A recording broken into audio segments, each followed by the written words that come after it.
to stop the clocks because I couldn't bear the ticking. I dropped out of school. Weeks, then months passed. I would sit for days on our front porch in the hot sun. I was fading away, mentally and physically. Nothing mattered. In a last-ditch effort, my parents sent me to visit my sister, who had made it to the Wharton School in Philadelphia. I remember sitting on a bench watching students pouring in and out of the bookstore. They were getting books and supplies to go back to school for fall semester. Back to school. I knew I could never be happy in a classroom, not anymore. I had to do something. But what?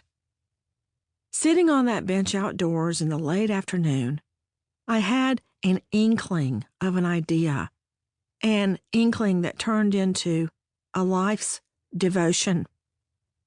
Heaven threw me a rope, and even though I didn't realize it at the time, I grabbed it.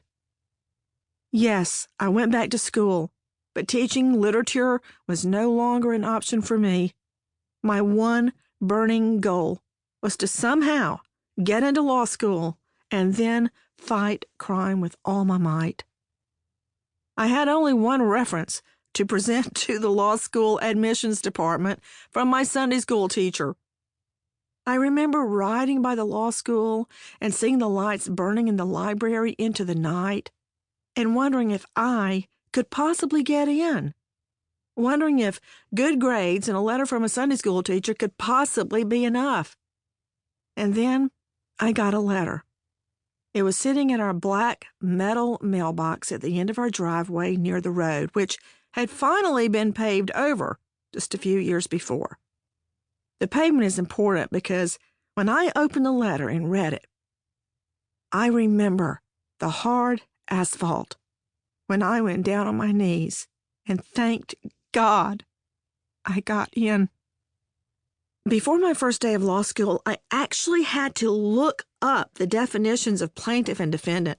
It took me 7 years before I struck my first jury and tried my first jury trial in inner-city Atlanta, which was at the time one of the murder capitals of the country.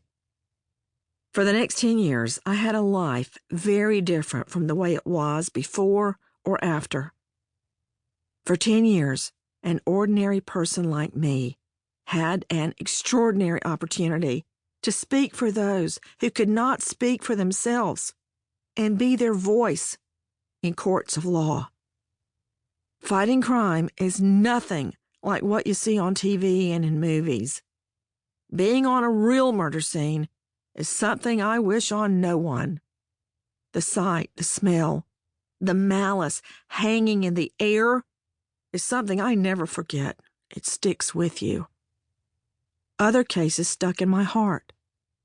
I remember a little girl with 100 pigtails on her head, just 3 feet tall. She was the victim of repeated rapes by Mommy's boyfriend. Turned out he had been molesting young girls for 30 years.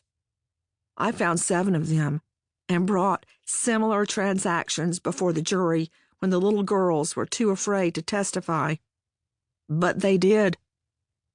I remember Miss Leola, the mom of a teen boy, gunned down in cold blood over $10, knitting during the trial when testimony was too raw, or crime scene photos and bloody clothes were too unsettling for her to look up. But Miss Leola wouldn't leave, not during witnesses, not during arguments, not during jury selection, not during graphic photos of her son on the autopsy table, as the medical examiner testified to mortal wounds. Standing at the jury rail, I looked over at her, sitting in the very first row behind me. Miss Leola would look right back at me, smile, and continue knitting, urging me on. She gave me strength, and even the recollection of her renews me. I remember so many families of murder victims.